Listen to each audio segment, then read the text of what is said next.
Hello, everyone. Welcome to another episode of Wortilio. My name is Lance, and today I am joined by. So I'm Kristoff. Hello, everybody. So today is a kind of a special episode. This is the first time we've recorded something in a while, and today I'll be talking about my experience in this year's Age of Sigmar 2024 Worlds Team Championship. Right.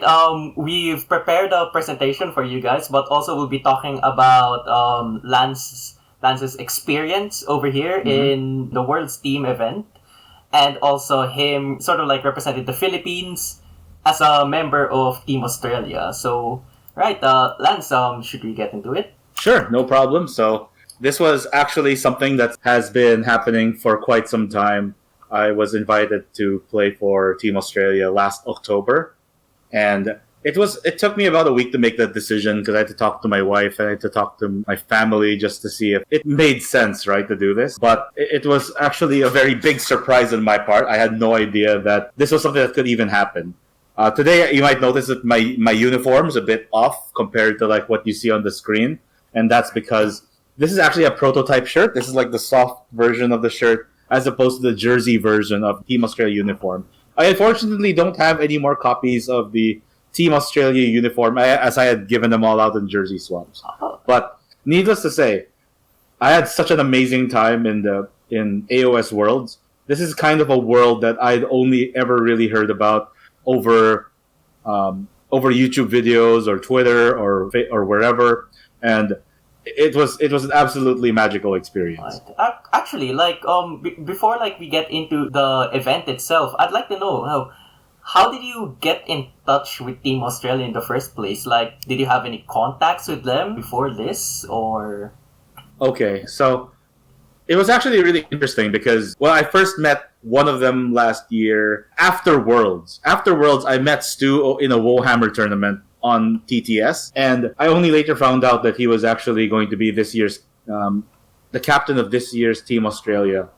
And after that, me and the guys, some of the Wortilio guys decided to ask them if they wanted to do a scrim, just because we don't really have a lot of team events here in the Philippines, and the experience would be nice.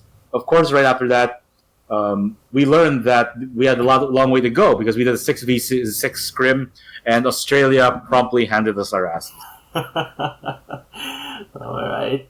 And so, why do you think, actually, out of everyone in the scrims, why you? Honestly, I don't know. I think that I might have been chosen for agreeableness. Maybe they like something in the scrim, but it's kind of awkward to ask, right? Of course. If we talk about who did really well, I think it would be Dennis because he 20-0'd in that scrim. He was able to use his Sons of Behemoth to beat Khorne. I didn't really want to ask that why me and not the others, because at that time, I didn't feel like, even until now, I didn't feel like I was really in a position. But I just took the invitation with grace, and after some very serious thinking, especially about the kind of commitment it would take to train for this kind of event, I accepted. All right. Okay. So yeah. I think we should get into it then. And so go ahead, tell us, how did your experience in the Worlds go? Okay, so for people who are not familiar with this, I have to make a quick distinction between Age of Sigmar Worlds and World Championships of Warhammer. So World Championships of Warhammer is hosted by Games Workshop. It's the one that's going to happen in Atlanta this November that Nico is going to, and the one that Zami went to last year. And it is a singles tournament where you go through all these other people who've earned a golden ticket throughout the world, and it takes place in America. The Age of Sigmar Worlds, on the other hand, is actually a tournament that is older than the World Championships of Warhammer. It is a team tournament that is joined, this year at least, by around 26 different countries, 25 countries and Team United Nations. And this year, it took place in Van der Valk Hotel Schiphol in Amsterdam. Every year, a different country can bid to host it. It's sort of like the Olympics of Age of Sigmar, where you represent your country with a team and you try to be the best at Age of Sigmar. It's actually one of the most gorgeous hotels I've ever been to. It's out away from the city, so out away from the hustle and bustle. And in the bottom right, you can see that it's a massive space. Mhm. Right behind me are pictures of like the tables with some of the terrain and a setup of the streaming deck for Honest Wargamer. The venue itself was about 1,000. Sorry, correct me if I'm wrong in the comments, because I asked one of the organizers. They said it was approximately about 1,300 square meters of just Warhammer space. It was gorgeous. That's a lot different from. I think like that's way larger than what we have here currently, at least in the Philippines. Man. I think that there are venues that are large enough, but the kind of care, expense, and logistics needed to plan an event like this is currently beyond what we have.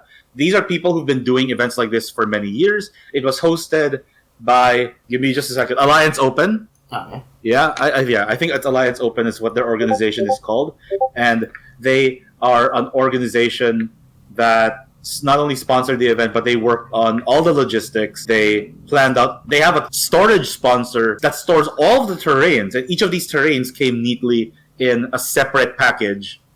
There were trucks that were moved in with all the stuff. I know this because I've had the privilege of joining a couple of my other teammates, Liam and Matt, in setting up the venue, because we saw that they were setting up and we decided that we weren't really doing much, so we decided to help out, and we saw how much hard work it was. The official staff were a few guys, and they were all setting up the terrain up by themselves. Mm-hmm. All right. Which is insane. One thing that I noticed though is that for this kind of tournament, people had to bring their own objective markers. Oh. People had to bring their own chess clocks, and also people had to set up the terrain themselves every game. So this is probably a little different from how we do it in the Philippines, where we have smaller events, right? And because we have smaller events, we can have a team of staff to set up the objectives and the terrain and such. I think for a tournament this big, this tournament had 200 tables. Wow! So there were like 400 or maybe even more people in attendance. Yeah? Sorry. It had around 200 players. That's what I meant to say. No, that's my mistake. That's my bad. So there were around 200 players as far as I can remember. And so it's 8.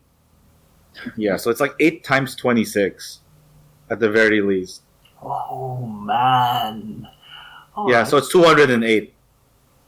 Yeah, that would be a nightmare for like all the organizers to have to fix the terrain themselves. Yeah, I sort of understand, but all right. No, for sure. And I think part of how they sort of prep it several days before the team event, because as an appetizer to the team event, there's actually a singles grand tournament, a 5-round grand tournament that people sometimes who aren't even part of the team tournament would come in just to join, and then they would just join to hang out, even if they weren't playing in the teams, or some of the teams might use this event to warm up. I originally was planning to do a video on the singles part of it, but I felt that it might take away from the focus of Worlds, even though I had such a lovely time. I might talk about some of my games a bit later, because we have some pictures. Yeah, sure. But I'm going to explain to the audience, like, one fundamental difference between Age of Sigmar, one fundamental part of Worlds, which is pairings. Mm-hmm. So what happened, the format of this tournament is that each country sends a team of 8. And from this 8, you pick up to around 4 attackers and 4 defenders. The format is as follows. There are 4 battle plans presented in each round in a specific order. Both teams put down a single card to serve as your defender at the beginning for the first battle plan. In response to that, both teams will respond to the defender by putting down 2 attackers. And these 2 attackers, these will be the options, rather, for the defender to pick to fight. Okay. And you repeat the process of drafting this way until all teams have been set up with an opponent. And the art of pairing on its own is actually kind of insane. Alright, why so? There's a lot of mind games involved in it. There's a lot of sacrificing that has to be made. And there's a certain team spirit and ethic that needs to be followed for a team to work out, because it's very possible that you have bad luck or a weird combination of matches where you get bust every single round. What is bust? Yeah, to be bust is short for being thrown under the bus. Mm. Yeah, sometimes you your captain thinks it's good to put you out for an unfavorable matchup in order to draw something out and take that away for a more favorable matchup and a good battle plan combination to score points. The way for team to score points is through differentials. What is a differential? Yeah. Instead of it just being raw points between you, like let's say I score 25 points in this battle plan, and then you score 24, then we get those points. Now it's not like that. The way the differentials works is you get the difference between both of our battle points, and it goes onto a grid, and that grid tells you how many points you have. For example, if I score 25 and you score 24, the difference of that game is just 1 point. And because of that, my team will get 12 points and yours will get 8. So every single point you scrape for absolutely matters. Even in a matchup that is red or like that is a total loss, or is a very unfavorable for you in terms of battle plan and matchup, you actually have an incentive to scrape for points because every single point counts. Mm-hmm. And that will be very clear by the end of this video when we talk about the results. Okay. So actually, I do want to talk about like the differences between the team tournaments and also like just their normal run-of-the-mill GTs that everyone is familiar with. But yeah, actually, so the pairing parts of this, it's definitely a skill that you need to know upon joining a team's tournament. But aside from this, like, is there anything that makes a team tournament more, unique? Or what skills do you really need to hone compared to like a normal GT? Okay, so I think that this is actually a very strong test of a person's character and mental fortitude. And I will go over that more later when I talk about my specific teammates and how they did, because these guys were total champs. I will dedicate an entire portion of this video talking about my teammates, all the eccentricities, but also all the awesome stuff, because I couldn't have asked for a better team. Yeah, of course. But I'd love to hear about it. But in order to like highlight some of the interesting like eccentricities, though, one of them, and this is a good one, is if you notice the picture that's on the screen right now. Yeah. It's actually taken from the perspective of the Australian side. On the other side is a team that's using a laptop. On our side, we only Stu, Nico, and Nick, who are my captain, the coaching staff, respectively, decided to do everything manually. Mm-hmm. Okay. So, actually, a lot of the skills that you require for a team tournament that you're not going to get for a singles event involve like coaching. You need to learn. You have to have sort of internalized the way the meta is. You have to learn how to bluff a lot more because you need to set up pairings for your teammates. And you also need to have the mental fortitude to take a loss without taking it personally. Yeah. Especially if like you're gonna be the bust player or your mashup's pretty red too. Also, those are some really, really good cards. Were they provided by the organizers? Yes, so the organizers also provided specific faction cards for everyone to use. Mm-hmm. It's possible for some teams actually brought their very own cards, but so that we could avoid confusion, I think the majority just agreed to use faction cards. And if I'm wrong, correct me in the comments. The faction cards provided by the organizers. Oh, right. Okay. Yeah. So that is definitely like some of the things. And when I talk about some of like the individual things that happened, I can go over some more of the skills. Sure. So for the next bit, I'm going to talk about each of the rounds and each of the opponents that we faced and the kind of result that we got overall. It's going to be coming mostly from my personal experience because I don't really have I can't really give insight onto the games of my teammates. I can only give the final score and talk about whether or not things went according to plan or not. All right. So our first round was against Team Norway. I myself was paired into one of my worst matchups ever, Slanesh. I was going against the vice captain of Team Norway, whose name is Danny. He's an absolutely like remarkable player. Right off the bat, I can see why he's like the vice captain of the team. He knows how to fight Khorne. His deployment really surprised me because he deployed his Bliss Barb archers in such a way that if I were to bloodbind them, they wouldn't be able to move in a coherent fashion in a straight line the way bloodbind would normally work because some of his models would be locked behind a different set of units that are held in coherency. Sorry, that are trapping one of the models from escaping. Okay.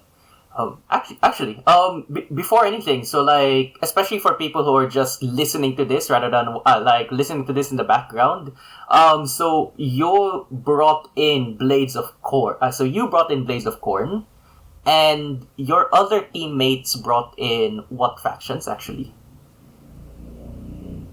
Oh, okay. So Yeah, just to I give a was gonna background. go. Okay, no problem. So the team was composed of 8 players, and we had the following factions. So I was playing Blades of Corn. Matt was playing Sons of Behemoth. Nathan was playing Sylvaneth. Liam was playing Hedonites of Slanesh. Peter, or Orkman as he's better known, was playing Big Wa. Stu was playing Skaven. Jordy was playing Seraphon. And Raymond, or Raybear, was playing Maggotkin of Nurgle. Alright. Man, we're gonna miss Big Wa when Force Ed No. rolls in. No, absolutely. Yeah, more on that a bit later. Sure thing. But yeah, so I was so thanks for asking that. I was playing Blades of Corn, and I told my captain that I had 2 horrible matchups. I have an absolutely trash time against Hedonites of Slanesh and Sons of Behemoth, especially in 3 objective missions. Foreshadowing. I know, which is very funny. But so on round 1, I played against Danny, and he was an excellent player. His deployment was super tight. He was playing with like mostly Bliss Barbs and Aglutos, and a lot of the dice were pretty neutral between the two of us. So I would say it was more of a player diff. And I was able to go down the middle. I threw all my Bloodthirsters down there, killed a bunch. Was able to kill Glutos by bottom of 2. However, I had piled my Scarbrand in wrong, and was able to I got into the range of his Crown of Dark Secrets. And for those who don't know what that is, it's a Slanesh artifact that gives one opponent that he declares at the start of his first hero phase a curse, which only gives them a single attack. It reduces their attack profile to 1. So he made Scarbrand a 1-attack model, and that greatly neutered his power. Because a lot of the prayers didn't go my way on turn 2, I decided to say fuck it and basically just throw everything at the army. Because if not, he would basically I was open for the double, and he would just destroy my army. The attack was a lot more successful than I expected. I couldn't really wipe him. I killed Glutos though. I failed. I made another mistake. I didn't kill his general. I decided to go for a different type of risk that could possibly wipe the fiends out and reduce his damage. But that one didn't pan out. And because of that, the end result of this game was that Danny was able to beat me. He scored 13 while I scored 7 points. Overall, I'm pretty happy about that because I think, from my experience at least, Slanesh tends to do very favorably against Khorne, but because the mission was Fountains of Frost, this is actually pointed out by Danny, it's a mission with 6 objectives, which means that I had more potential to score. So in some ways, even though the matchup was not very good, Stu was able to hedge the matchup a little bit by putting me in a mission that was easy to score in, and that's why I was able to score 7 points. Okay. Yeah. So overall, however, despite the bus, or rather maybe because of it, Stu was able to make favorable matchups for the rest of the team, and overall we scored 94 points. What does that mean? In a single game of teams, both players can score up to a maximum of 20 points. If I am able to exceed my opponent's score by a differential of 17 or more, I score the full points. And every point below that, like if I score less than 17 above my opponent, I get, as I mentioned earlier, put on a grid. Okay? So what happened was, out of the 160 points that are available to a team, we managed to score 94 of it. And which means that conversely, they scored 66. Okay. All right, you follow so far? Yep. So. All right. Yeah. So it was a pretty solid win against really good opponents. Then the Norwegians had very strong, disciplined players with good play ethic. I have nothing but good things to say about them, and it was really cool to meet them. Mm-hmm. All right. Also, I have one of their dice. Their dice is really cool. One of the cool things about this event is that we tend to do dice swaps.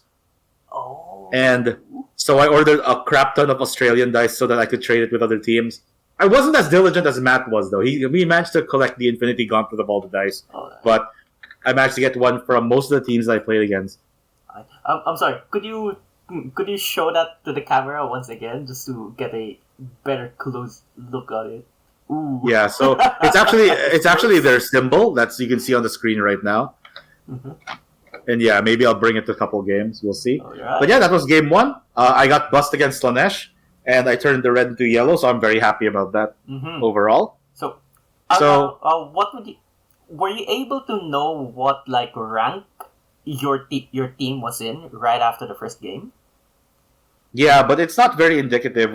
I think we were middle of the pack because there were a lot of teams that swung very high. Like, for example, I think France was able to score very highly against their first opponent that put them in the lead right off the bat. Okay? So after the first round, it's not that indicative. What makes this round very special, though, and I think it's a good thing you asked that question, is that Honest Wargamer rolled off for the pairings of the different of round one about a month in advance. So we knew we were facing off against Norway for a month. And round one is the round where we had the most prep. Or at least Stu had the most prep for thinking about how to do pairings. Oh, right. Right after this, we had the second round of the day. And sorry, I keep jumping back and forth because my mind is not going in an order. Like, the tournament takes place over 3 days and 2 rounds on each day. Okay. So the first round is the round that you're normally going to have more preparation for because you find out your opponent almost immediately after the round ends because everyone ends at the same time. The round in the afternoon, however, is one that you have less time to prep for. And one of the things, and after this game, we all had lunch together and discovered our next opponents were Team Ireland. I unfortunately did not get a picture of Arnaud's Meat Fist Ogre army. So I actually got his. Instead, here's a picture of Orkman, Matt, and Jordy going off against their opponents. One thing we noticed about a lot of Team Ireland's lists that were very special was that a lot of them were very, very aggressive. The list I went up against was actually a Kragnos Meat Fist list. So it was all Ogre Gluttons, Iron Guts, and Kragnos. So infinite mortal wound charges, and I got paired into him, and we played no reward, no risk. This matchup was a little bit more favorable to me. And it's I just talk strictly on matchups because having such a mission where I'm able to deploy so close to my opponent, and if I could generate Blood Tithe, I'm able to use Murder Lust to just lock my opponent into place to stop charges. It's really important, and I couldn't outscore him by too much.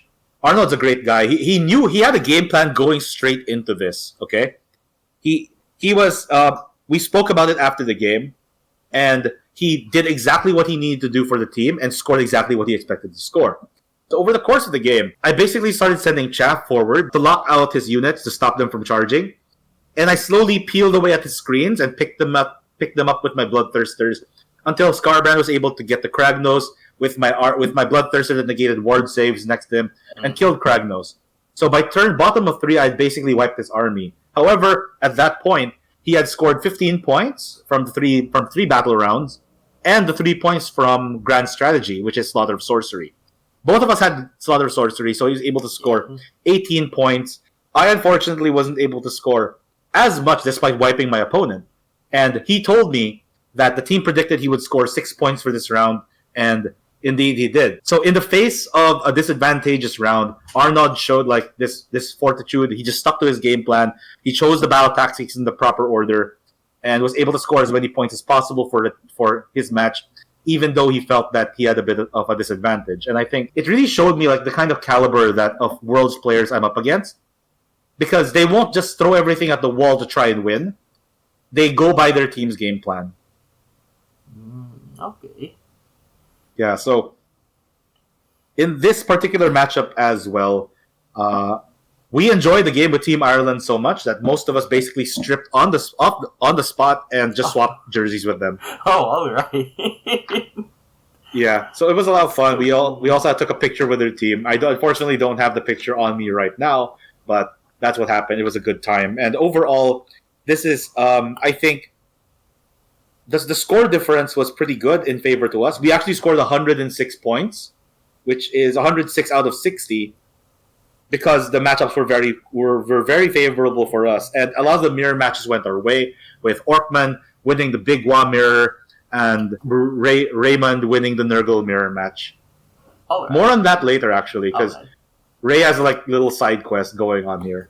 All right, sure. I'd love to hear about it. So actually, I would like to know, what was your final score against your opponent for this round? I actually don't remember the final score. I just know it's 14-6. All right. Ooh, Yeah. that's still big. That's still a big difference. And we talked about preparation a while ago, and Mm-hmm. it's a good thing that you were able to prepare so well against the previous team. And how long was the break between between the first and the second round, and also how much time were you given to prepare? So each round lasts for 4 hours, and at the end of the 4th hour, time is called, and your matchups will be displayed like quite shortly after. Oh, okay. For between the end of round 1 and the start of round 2, I think we had like 2 hours. So the captains had to think on their feet, look at the lists, and create a pairing strategy right on the spot, which the second round of the day is usually more stressful for them, I think. Yeah, So- actually. So that's another skill. So that really is like a skill that the captains need to know. Does you as players, especially being in Team Australia, did all of you was this like more of a collaborative effort, or did you just trust your captain to know what's right for you? So I think at the beginning there was an effort to join to meet up in Nico's room, and it was which we called the war room, where all of us would collaborate, give our opinions and such. But I think over the course of the tournament we learned that it was a lot more efficient if Stu and the coaches just huddled together, talked about the pairings, because too many cooks spoiled, Yeah. ruined the dish. And I think that over the course of the tournament, the game plan was to trust the skill and intuition of our captain and coaching staff to make the right pairings for us. All right. Okay. Yep. So after a very good day 1, we go out for dinner in the restaurant that the restaurant that was in the hotel. Most of us did not leave the hotel for 6 days, so that was basically like our Yu-Gi-Oh! Battle City for like the entire time. Mhm. And we learned that night that we were facing off against Greece the next day. Greece was a country that had worked very hard going to this. In fact, I saw them practicing right before the singles GT. Oh. And I was going to play against a man known as Dimitris. And their symbol for this year was kind of cool. It is the goddess of seen on the shirt and as seen on the die. It is a little bit hard to see on the die. Right. And oh, by the way, Team Ireland's die. Oh, love the Yeah, it's Shamrock. Yep, and then you have Athena on Team Greece's die. All right. So Team Greece was interesting. I looked at all their lists, and I didn't feel like I had there was a list I particularly wanted to fight. All of them looked pretty well balanced. Mhm. And I learned the next morning that I would be facing off in a mirror match. So it would be Blades of Corn against Blades of Corn in the ice fields. All right. There we go. So this was a yellow matchup. Demetrius was a gentleman the whole way. He has a gorgeous beard, and it's not clear from this picture, but he has a mustache that had like those little curls toward the end. Oh, And I'm like, damn it! right. Yeah, it wasn't super clear here. So on the left side of the picture is my Corn army. On the right side was his army, and what you're seeing here is actually bottom of turn 1, I believe, where Mhm. his Scarbrand had almost crossed to the other side. And this was actually the turning point of the game. What happened was, in this matchup, I think I had won. I think he won Prio, gave it to me. And what happened was, my priest, I used the prayer to move my Black Bloodthirster, who's my general, Uh-huh. backward, Scarbrand forward, and I used Killer Instinct in order to pull his Scarbrand onto my Scarbrand during the next turn. When that happened, I was able to use Apoplectic Frenzy because at this point many things had died, and my Scarbrand was able to clothesline and kill his Scarbrand. Oh, and that opened up the entire flank toward my side, and I slowly just chipped away. I threw 3 bloodthirsters, just including Scarbrand, just to kill his blood warriors because they were very tanky, and slowly chipped away at him. I used the blood reavers to screen the other side, and his skull reapers had a hard time adjusting and moving around. And I basically went counterclockwise and slowly cleared the board. And the game ended in round 5 with a final score of 15-5 in my favor. And nice. Yeah, so this was actually the part where I got interviewed by Honest Wargamer. And yeah, we saw it. yeah, it was very funny, and it ended in a more funny way. That monetized. We talk about it. All right.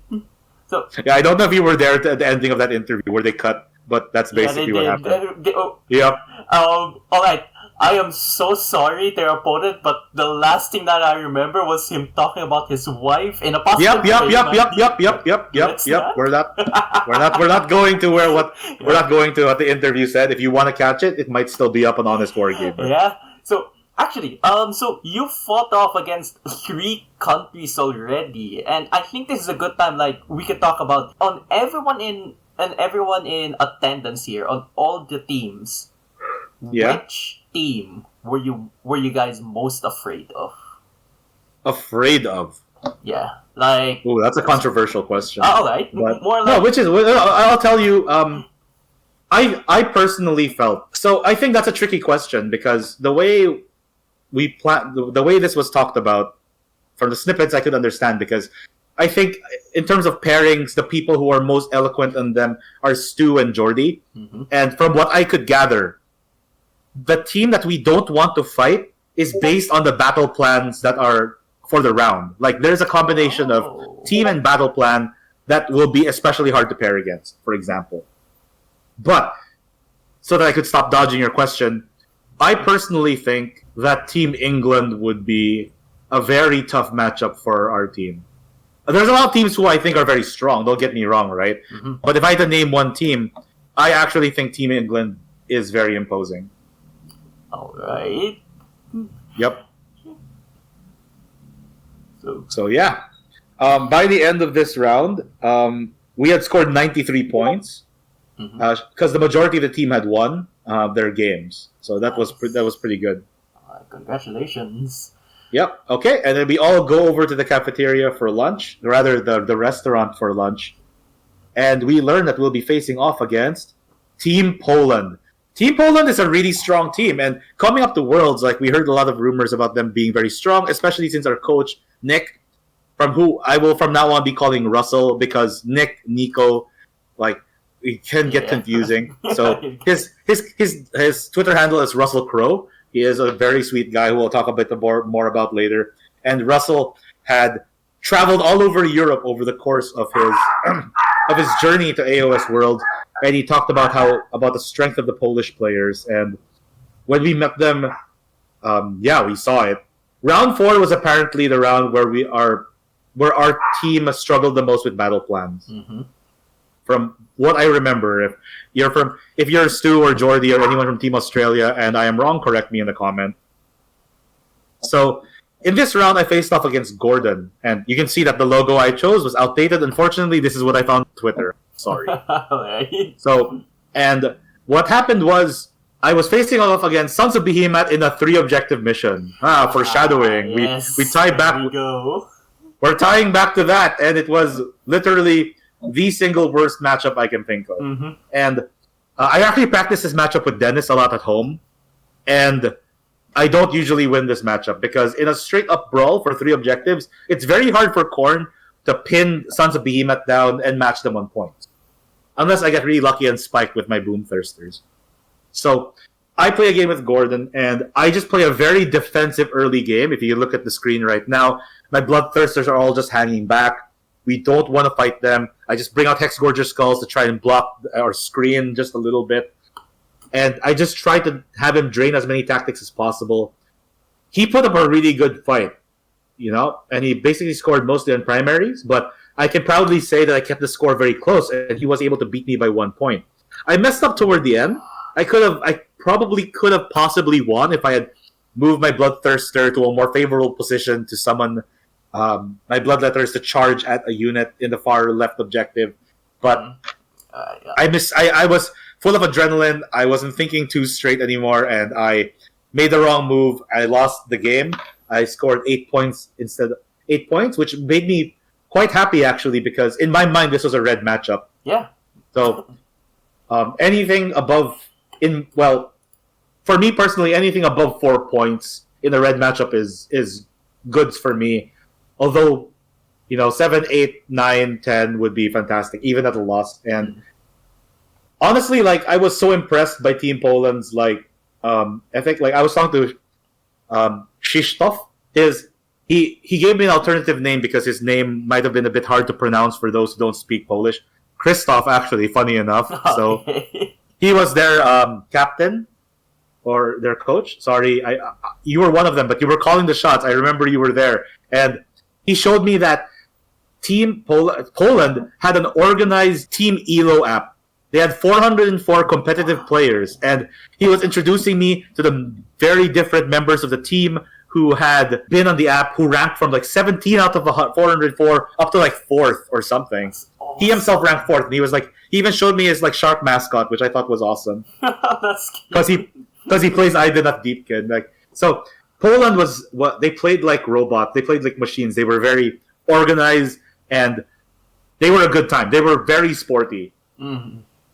I didn't feel bad losing because my opponent was a gent.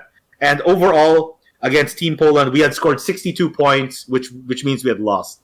In a team event, you know that you've won a round if you score the maximum points, divide it by 2, and add 1. So in this case, if you score 81 points, that means you scored the majority of the points for the round.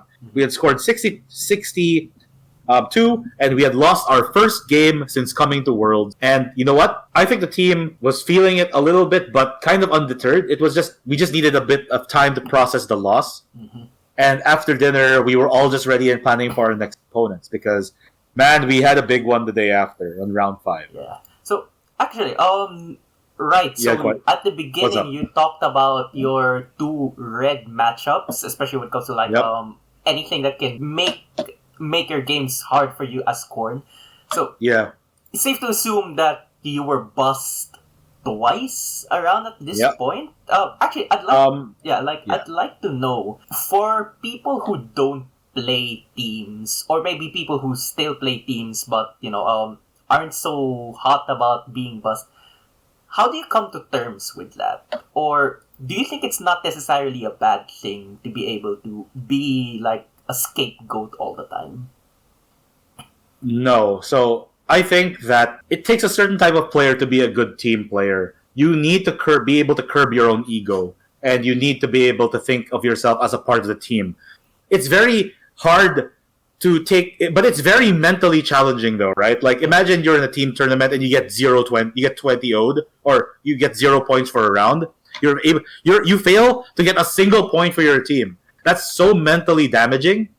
But part of what makes a good team player though is someone who could shake it off, trust that this was part of the plan of the captain, or maybe that something just didn't go right and not take it personally, right? Yeah, of course. But I'm not saying that players who feel bad about losing are bad players. No, it's so mentally damaging. In fact, it took me a while to shake off the fact that I lost my first game against Danny in Norway. Not because I lost because he's a bad player or the dice were against me or nothing like that. But the fact that I was letting my team down, and I was in a very weirdly unique position to represent 2 different countries at the same time. Yeah, I understand. Oh man, the pressure from that was kind of crazy, and I can honestly. And so every time I dropped a point, I dropped a tactic, or I dropped something, it weighed very heavily on me. Mm-hmm. But the team was really great. They never let me feel like I was an outsider, and they really showed me that everything was going to be okay. I at this point, we had been training with each other for several months now, and I trusted my team. I trusted my captain. All right. That's so awesome to hear. Yeah, so even though I lost, I felt a little bit bad, but the team lost. I felt a little bad, but I knew it wasn't over because what mattered was points, points, and points. The number of wins and losses don't really matter, okay? So far, we're 3-1, but that's only for tiebreakers. What really matters is the overall points you get in the competition. I see. Okay. So we went to bed with filled with like our first loss and the next day we had to fight against one of the stronger teams in the tournament, Team Sweden. Team Sweden is one of the powerhouses in AoS Worlds, from my understanding, and it really showed because they were very disciplined. And I think, just like all the other teams, I really felt that they were very meticulous. They would clarify everything before talking to me. They had a certain discipline about them that I felt was very practiced.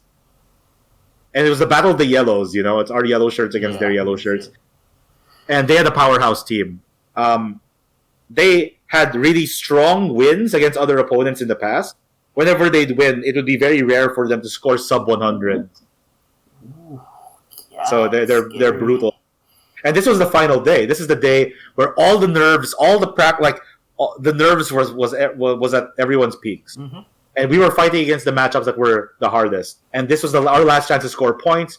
So this was really going to be the test. Like, if you're fresh on day one, you would be a little bit tired by day 3 at times. Yeah. Like, I was very lucky to have my adrenaline going for all 3 days, because somehow I treated all 3 days as just one big event. And normally I crash after the last round. Mm-hmm. But I was feeling spry, and I was up against Theo of Team Sweden. This one surprised me a lot, because we were playing a Geomantic Pulse, and my opponent was Seraphon Starborn. And for those who understand how Age of Sigmar works and the meta, Starborn is a terrible match against Khorne. Yeah, actually. So this was a green matchup for me. And actually, this is where my opponent showed his skill in the game. Because although Geomantic Pulse was favorable to me, and the matchup was favorable to me, he was able to expertly play his army and not decide to just go all in and try to hammer the Khorne army and give me some blood type. And he was able to score a 14-6 loss. So he scored 6 points, despite the fact that it was a green matchup for me. So he was able to pull it from a deep red into maybe an orange or something. Okay. So I did not score as many points as I wanted from this match, but I'm not going to lie, I did feel confident going into this match, mostly because I felt that my captain gave me a good pairing. Yeah. So in this particular matchup, I really felt that the coaching staff and Stu, Nick, Russell, and Stu, I'll just call them that, I think it showed their skill, because I felt that we had one really bad matchup, and then every other matchup felt like they were wins. And Team Sweden is really strong, but we ended the pairings with a 97-point win. All right. Nice. It was really it was such a solid game for the pairings, and we were so happy and we were so stoked, because at this point in time, we were actually in the running for a possible world championship. We could have been first place if the next round goes extremely well. The top 2 teams would have to be very mid or score in kind of middling, and we would have to cap our opponent or score the maximum 120 points. Mm-hmm. So what makes this team tournament a little bit different from the team tournaments we've had in the Philippines, like the few ones we've had, is that there's a cap, a minimum and a maximum amount of points that you can score. The maximum points you can score is 120, and you can't score above that, which means that the minimum you can score is 40 points. This is to stop heavy imbalances from making it impossible for other teams to catch up. Yeah.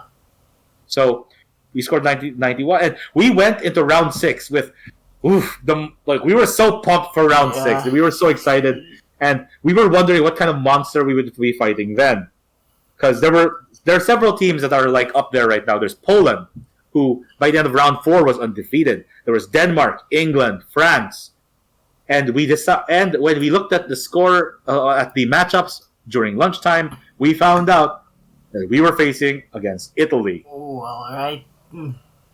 And this was the most stressful game for me in the entire tournament, because this is where all them apples were this is where everything was on the line, right? Mm-hmm. They were also fighting for their lives, because they were in a similar position. If they do very well, they podium. If we did well, we podium. Okay? So it was my Khorne army against another matchup that I did not realize was a red, but definitely felt that way, because when I looked at them, there's something specific about this Gits list that makes it a red. So I was up against Alessandro from Team Italy. He's built like a freaking Greco-Roman wrestler. Very stand-up guy. He had a lot of rulers, as you can see on the screen, and he was playing Gloomspite Gits. He had a unit of 20 Squig Hoppers and a unit of 36 Squigs, and like 10 like Loon Smasher Fanatics hidden in one of the units. Okay. Spoilers, it was in the Grinkrat's Loon Court. I see. The old Nico special. Yeah, pretty much. So the Nico we're talking about is Nico from Helio, not from Coach. our Nico. Yep. Yeah, so he gave me the first turn because he's double battle regiment, and I decided to go for a very cheeky and aggressive play. I used my Bloodthirster to pull the Hoppers out of position and wipe out the entire unit on turn 1. Mm-hmm. However, this was also I want to add that this is Power Flux. Okay? Power Flux is one of the missions that our team was particularly weak against. And it's somehow like considered both an honor and also like a kind of moment when I realized I was paired into Power Flux, because I think one of my skills as a team player is no matter how bad the matchup is, I kind of keep it close. One of Korn's strengths and weaknesses is when it loses, it doesn't lose very hard. But when it wins, it doesn't exactly win super hard either, from my experience. Like, there are a few aggressive Korn players who are the exception, but that's more of my speed, you know? Mm-hmm. So I think I didn't realize it, but over the course of AoS Worlds, I had learned that I'm a fairly defensive player. So, on bottom of turn 1, Disaster strikes. He sends his Squigs, fully buffed by his Squig Boss and his... the Gobapalooza, I'm guessing. And Grincrack and Gobapalooza. And he kills both my Bloodthirsters and the Blood Reavers. And his Loon Smashes come in. They themselves also die, but they managed to take down the Bloodthirster in the process. Mm-hmm. It was the most disastrous turn 1 I had ever experienced, and I immediately regretted it. In a normal day, I would send a unit up, try to pin his entire army. However, because the Hoppers are able to retreat and deal damage to a unit, there was some way for them to do some counterplay against Korn. Mm-hmm. I could have maybe I could have used the Flush Hounds and tried to slow the game down a bit, stop him from recurring so many units. But by the end of turn 1, he had already recurred his Hoppers with his Clammy Cowl, and it was really stressful. It was a really stressful game because I think that I need to at least turn this Power Flux matchup into a yellow for the team to have a shot. And I think overall the sentiment of the team was very stressed. I don't know how pairings went, and to this day I'm not entirely sure, but I was so stressed out this entire game. And it came to the point where like I had to summon 2 Skull Cannons, like a Skull Cannon in 2 different occasions, just to try and kill his wizard. And by round 6, however, I can proudly say that the Skull Cannon did manage to kill his Spellcasting Savant. Okay. And at this point, I was 2 points down. I was 1 point ahead because I had killed both of his wizards and used Murderlust to try and contain his Squigs. Scarbrand was an MVP and managed to tear through everything else that I couldn't really handle. However, in the very last turn, he was able to recur his Gobapalooza with the Loon Shrine, and that denied me my grand strategy, which let him win by 2 points, which made this an 8-12 loss, which, honestly, after that horrible start was all I could really ask for. Mm-hmm. Yeah. There were a couple of unlucky things that happened here too, but I'm not going to blame luck. Alessandro played really well, and although I end my 3rd edition career with a loss, I can say that I ended my last 6 games of 3rd edition were against some really quality opponents, and I think all of them did their countries proud. Yeah, you managed to make it from small community here in Southeast Asia all the way to global scale. Like, not many of us have the opportunity for that. So I am definitely very lucky and privileged and blessed, and I recognize that. And I think that in the long run, if we're able to send people abroad more consistently, probably not Amsterdam, it's too expensive, but like maybe if somewhere maybe close by or cheaper, if we could send a team to represent the country, I really think that if we get some practice for teams, because we honestly don't have that much experience in it, we could definitely show them a thing or two about how Pinoy wargaming works. Mm-hmm. Yeah. So, but yeah, a lot of these players are like seasoned Worlds veterans, though, and it showed. They knew what their game plan was. They trusted in their teams. They were very spirited in playing against for their countries. But I lost this game, and I was one of the first. I was the second one to finish, and I was so stressed out because at this point, me finishing, we had 3 losses on the board. Okay. Jordy lost, had 3 points. Nathan had 3 points, and I had 8 points. And the rest of the matches looked extremely rough. And when everything settled, and we were down to just Stu's game against the Soul Blight player. I didn't catch his name. We were down by 15 points, and Stu needed to win by 16 with a 16-4 in order to win for Australia. Mm-hmm. And the miracle happens, and everyone cheered at this because Stu was able to pull off the bastard win with a 16-point win.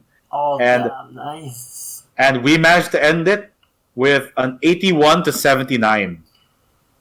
Ooh, 4th place though, nice. No, see, this is where it was very awesome, but at the same time kind of tragic because after that round, there was a very real possibility we would hit podium. Yeah. And at this point, the organizers had hidden the scores from the app to create some suspense. And in our minds, there was a very solid chance we would get 3rd place. However, unfortunately for us, Sweden did extremely well. And sorry, not unfortunately for us, but fortunately for Sweden, and because they put in a lot of effort and they were extremely good. They were able to basically destroy Wales and score 117 points in their last game. And they managed to beat us by 2 points. So close, dude. No, honestly, after it had finished and we saw that, I was happy with 4th place, right? But at the same time, it's really hard not to look back at the entire tournament run and go through every single mistake you made, especially that final. It's actually bad culture to blame dice when you're at Worlds or when you're at a high-level competition. It's usually frowned upon to say, "Oh, I got lucky" or "I got unlucky." Yeah. It's usually bad. Dice is a factor, but the healthiest mindset is always to think of what you could have done. Mm-hmm. But I could not look away from that 50-50 chance. If his Gabapalooza had not recurred, I would have gotten 12 points, he would have gotten 8, and we would have beaten Team Sweden and podiumed this whole tournament. Yeah. But so Team Australia ended at 4th place. I'd actually like to know, if I'm correct, they were at 11th place last year, right? Yeah, so Australia had a slump. Not a slump, but a consistent score. For the past 2 years, Team Australia had gotten 11th place. So a lot of us talked about our goals for joining this event. Some of us wanted to score top 4. Some people just wanted to beat 11th place and be higher than 11th. 4th place was absolutely something we are extremely proud of. I don't we were listening to some of the podcasts that were talking about Worlds and people's expectations. Not a single one of them even had Australia in their top 10. Yeah, because you do have heavy hitters there. Denmark, who's kind of boogeyman all the time. You mentioned yourself that you were afraid of Team England and France as well, as I heard from the international community. But the fact that Australia went from bottom place and then all of a sudden shot up right to 4th place, that's kind of that is a comeback story there. That's people champion sort of thing. Dude, it was a miracle run, and we were definitely I can 100% shamelessly say that we were the dark horse in this tournament. No one saw us coming, okay? The only other team that I think shot up in placements more was Team Serbia, who had shot up 8 places. Congratulations to you guys if you're watching. Nice. Very awesome people from that team. I was able to meet Emma, Kristoff, and Jake. So but congratulations to Team Denmark for getting 1st. Congratulations to Team England for getting 2nd, and Team Sweden. Very bittersweet to lose by 2 points, but congratulations to getting 3rd. You guys were all super lovely and awesome. So, one of the things that we are also very proud of, and it shows the caliber of Stu and the coaching staff in particular, and the prep that we had as a team, is that we are only one of 2 teams that had only lost 1 round among the 6. And I know that it's not as important as points because they're tiebreakers, but it showed that we had a great team and we had a great set of pairings. Mm-hmm. So, absolutely, for me, like, even if I never go back to Worlds ever again for the rest of my life, I can proudly say that I was able to play with such an awesome team and get such a high ranking result. And like maybe 4th place in like your local RTT is good, but 4th place in the entire world is phenomenal. It is. Out of 26 teams. I am very proud of it. There's a part of me that is always like going to remember that, well, we were 2 points behind. But it is overshadowed by like how proud I am to have gotten 4th place with the team, and also like how happy I am to have met the team, who I will talk about in a bit. Yeah, sure. That's great. So here is some like paraphernalia that we got. Like I was able to get some of the other teams' dice, and I was able to get 3 different jerseys. I was able to replace the swap jerseys with Daniel Poe of Team Germany, who won Best Dressed. Carl Ong, who is from Team Canada. Shout out to you, sir. Carl Ong is also a Filipino. He's from Quezon City and has been repping Team Canada and has been playing a lot of games in Seasons of War. So yeah, I was able to meet him. Really awesome guy. Hopefully he gets to come back home and he gets to meet the rest of the Filipino community back here, which has grown quite a bit over the years. And of course, as I mentioned earlier, the last jersey I got was from Arnold from Team Ireland. Mm-hmm. I don't have any more Corgol jerseys, but I think I swapped them out. Like, they were good trades. Damn, those are amazing. That's like some amazing swag, though, really. We even have the Wortilio dice over there. So, to whom did you give out those Wortilio dice? Aside, I'm guessing, of course, your teammates, but like anyone else that you did? Yeah, so I gave them out to my teammates. I also gave them to Rob from On Wargamer. And I traded a Wortilio die to I think all my opponents. As much as I could remember to do so, I traded it to all my opponents. Alright. So, spreading the love quite a bit. Very proud. I'm very happy. Worlds was magical, man. I'm going to treasure this week for the rest of my life. Yeah. It was so insane. But I think what really made it special was the people. I met so many people. It was actually kind of insane, like how varied and how awesome it was. Also, there was a Nutella dispenser in the breakfast in the buffet. That was the first thing that I noticed. It has a special place in my heart, and it showed me that I was basically in Warhammer heaven. I was playing 11 games of Warhammer in a beautiful venue with nice terrain against strong opponents, and there's a Nutella pump. Basically heaven. Yeah. So, going over some of these pictures, like, oh yeah, Honest Wargamer Rob, like, I was able to meet him and his partner and Louise from Rogue Hobbies, and they're really cool in YouTube, but they are also taller and much cooler in real life. Like, and honestly, now that I'm like recounting the experience, I can say I had a hard time being like a normal human being around them because I was so starstruck. Yeah, because also, this is like, speaking of height, God, yeah, Filipino genes are showing just looking at you in these photos. Well, Filipino, so here's the thing. In the Netherlands and in this tournament, I am average height. God damn, really, you're a giant here. You want to see a giant? The dude, like, a giant is that dude who's holding a wine glass in the picture in the upper, like the middle. His name is Bobbin. He is from Sweden. Sorry if I'm butchering the pronunciation of that. Fair trade, because I think both our societies, like Europe and Asia, we butcher each other's names anyway. But like, Bobbin is a 7-foot tall Swedish player and probably the tallest Age of Sigmar player in the world. Wow. I've never been buried inside a human being until he hugged me. It was crazy.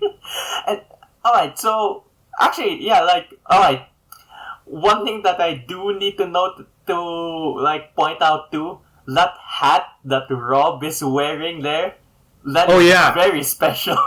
Yeah, so Kristoff, you helped me get this one.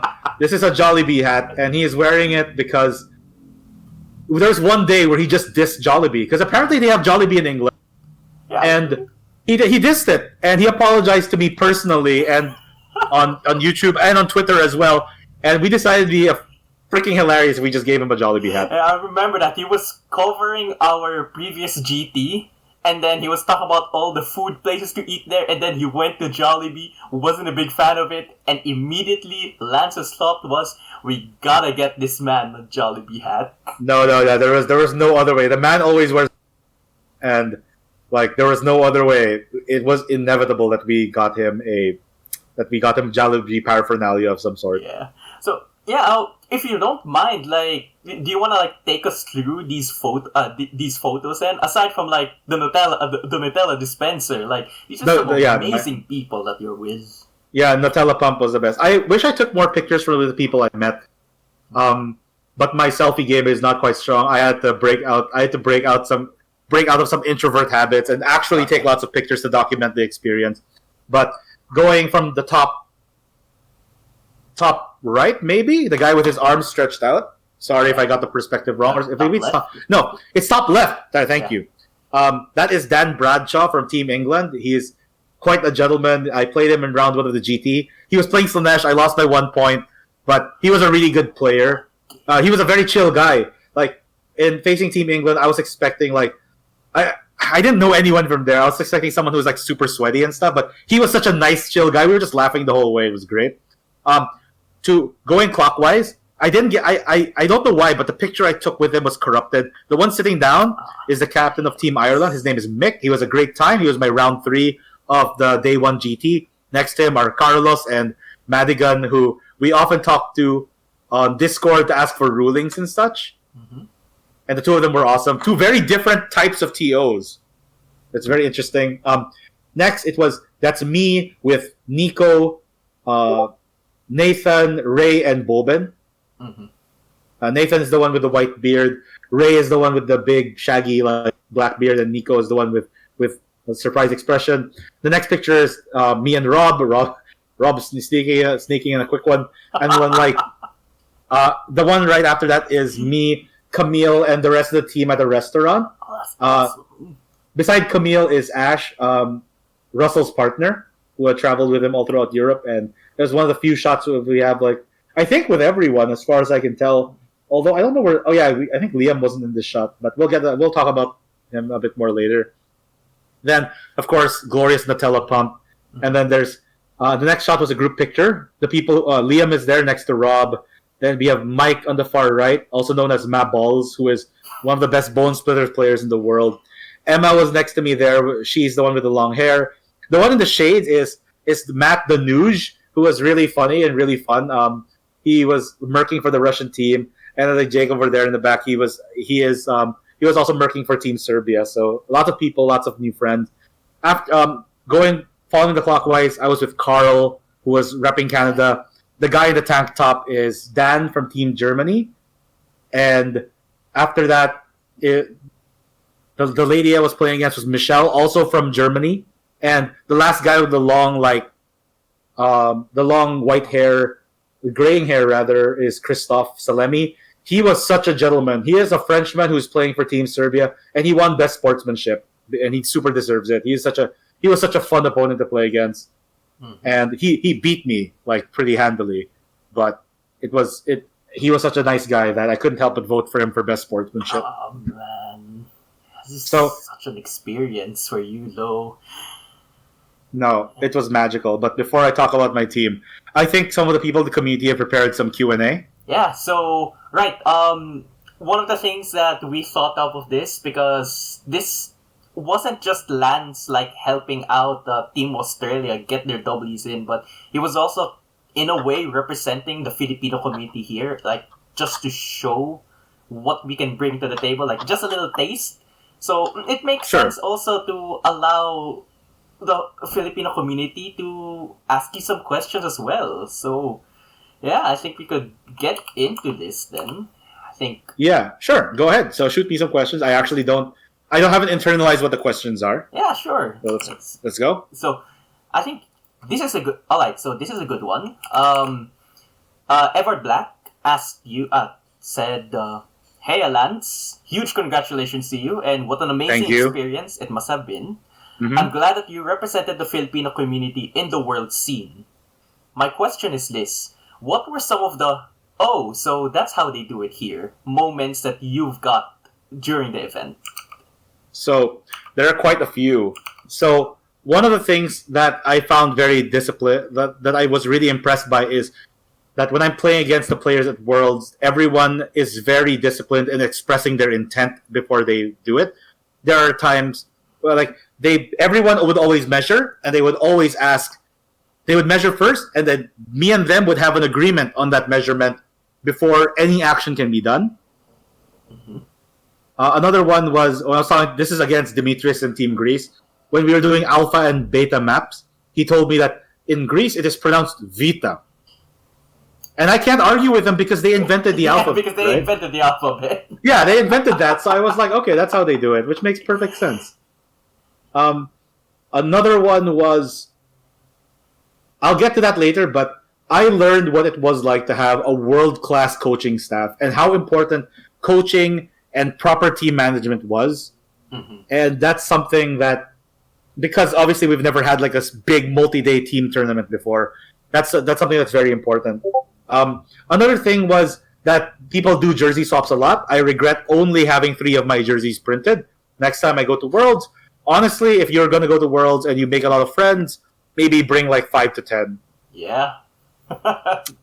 Just bring 5 to 10, keep one for yourself. So, aside from that, like, I guess on the other side of that, like, did you get any culture shock then on like how different the foreign players are compared to us, or even actually like culture shock between other players to each other, like something you've observed?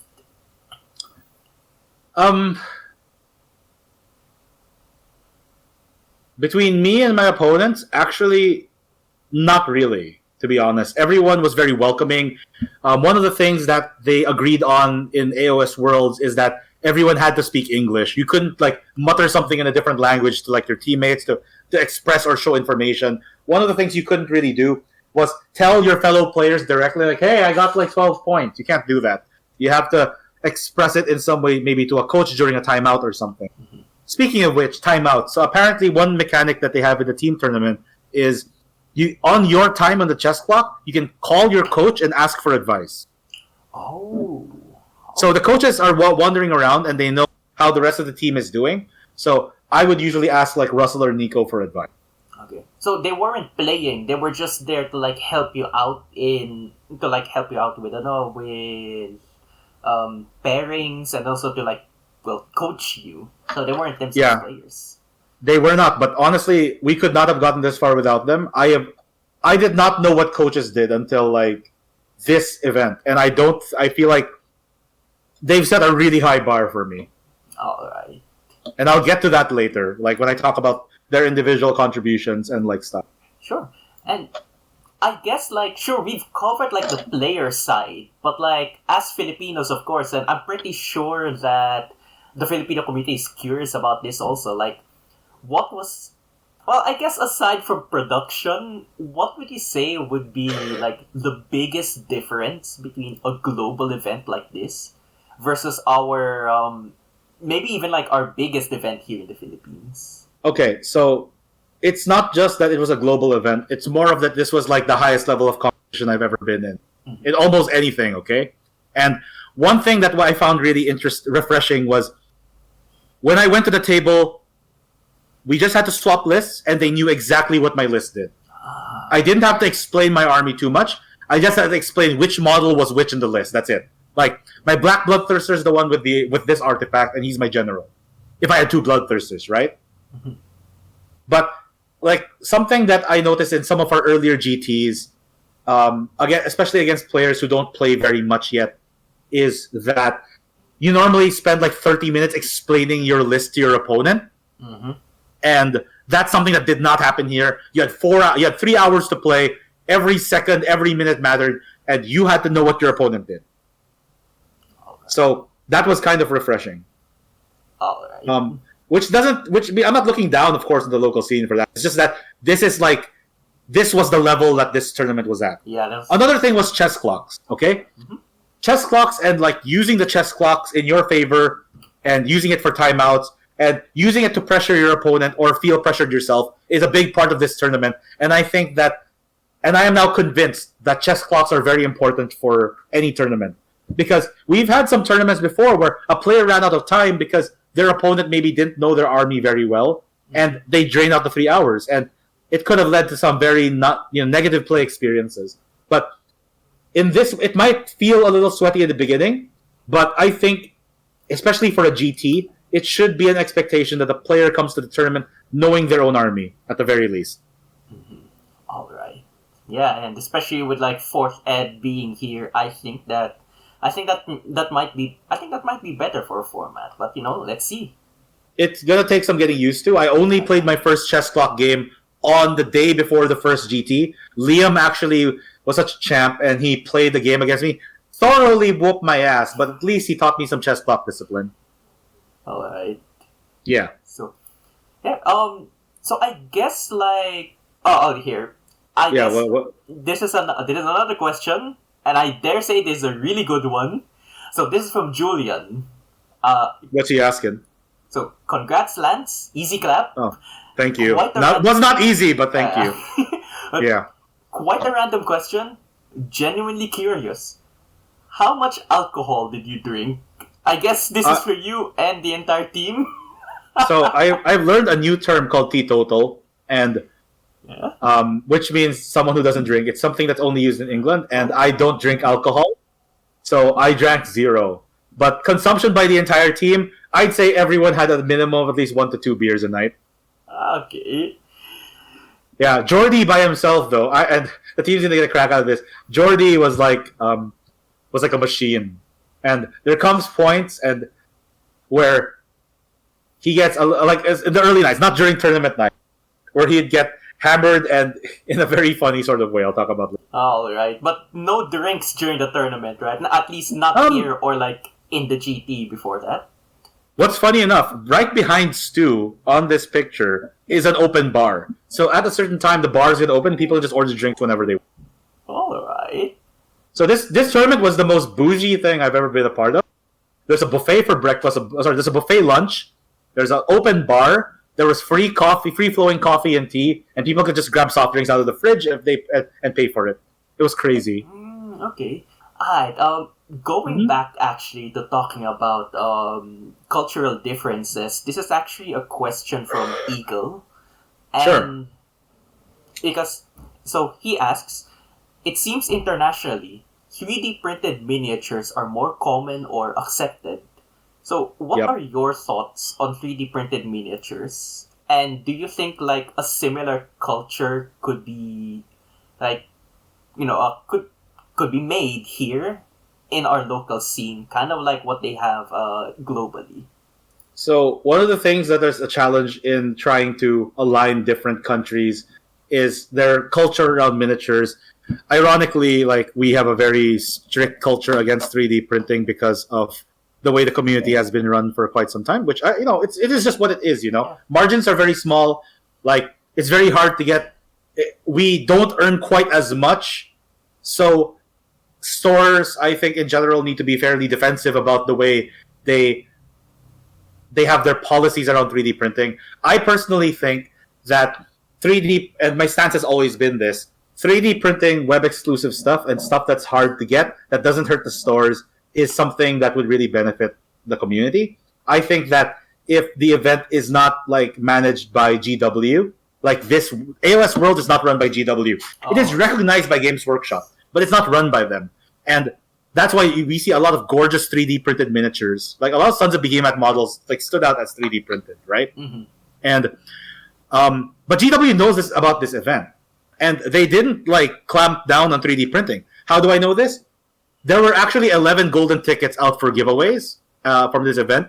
The top 3 placers in the singles and the top 1 team, every single person in those teams got golden tickets. Yeah, to go to Atlanta.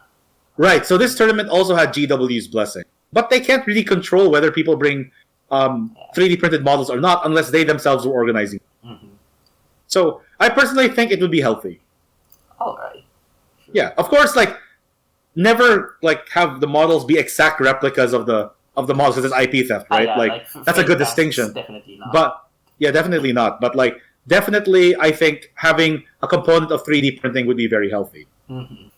So this one actually is our last like community question. So this is from Birdie, and Yo, so on a global tourney level, what would you say are some player archetypes that you've encountered or play against? So this is either like both in the GT and both in the both in the team tournament, or maybe something you've observed even.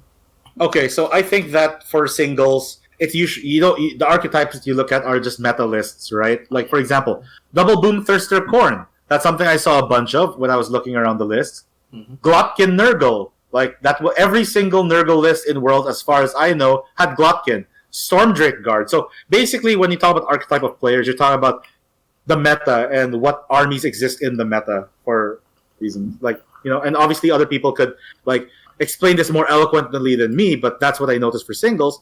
For teams, I think there are players who seem to be designated like strikers or people who are counted on to score more points, and there are bus players. Okay. Yeah, so in my mind, that's the real separation. There are also team lists that are traps, which I can go on to later when I talk about Ray Bear's list or Raymond's list. So those are the main archetypes I could think of. Sure. Okay, so Yeah. I guess that's actually I guess I could ask you then. Tell us about your team then. So yeah, like you spent you spent most of your time with them, and definitely like before and during the Worlds. So one of the things, sorry, I have to say this. Like one of the things that made this team extremely unique, and I think contributed to our success, was that we were mostly online. Mm-hmm. Okay. Yeah, I had never met these people in person in my entire life, and the majority of them had not met each other in real life, I think. So the first time meeting them was actually at the venue itself on the week of the tournament, which is wild because I'd spent so many hours and late nights playing with them. There are times I'd stay up until 2 a.m. playing Warhammer on a weeknight because I needed to practice for this event. And we've been practicing since February? Man, that's actually long. And right. So I have to shout out the training method that our captain chose for this. Stu was, I think, 100% on the money. I think to qualify for world level events, the best way to train is to at least add a large component of tabletop simulator into it. Mm-hmm. Is it better than playing in real life? No. I think it's way more fun to play in real life. But I do believe that you need to be exposed to different types of metas and have access to every single model available and play against any single person, any other person in the world. Because I think it is very dangerous to only be exposed to your own local scene and then develop your list with only that perspective. It's good to have your own style. It's good to have to represent the spirit of your community and how they play. But to only have a single perspective would create, dare I say it, very inbred lists, right? Mm-hmm. Lists that are only good against your local meta without a perspective of what the world is running. So I think TTS contributed greatly to the success of this team's run. So, talking about the team. I'm going to go over how I met each member because it's very peculiar. Like, each member of the team, like, I met them and everyone had their introduction to me in very weird and specific ways that showed me something about their character. So, the first person who I actually met was Matt. Mm-hmm. Not chronologically, in person, the first person I met was Matt. Nice. Matt is the guy who is on the far left of the photo with his thumbs up. Uh-huh. And he welcomed us to the hotel with a drink in hand and told us to come hang out.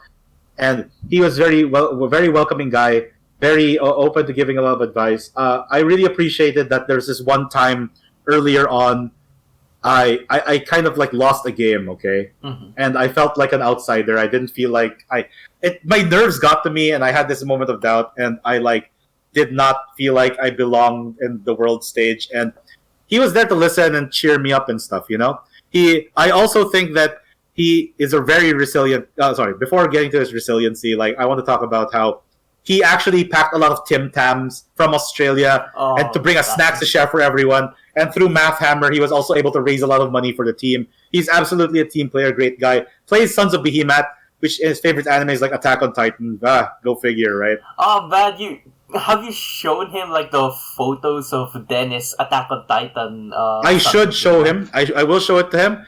But there were definitely some nights where the team just started talking about anime nonstop. It was hilarious.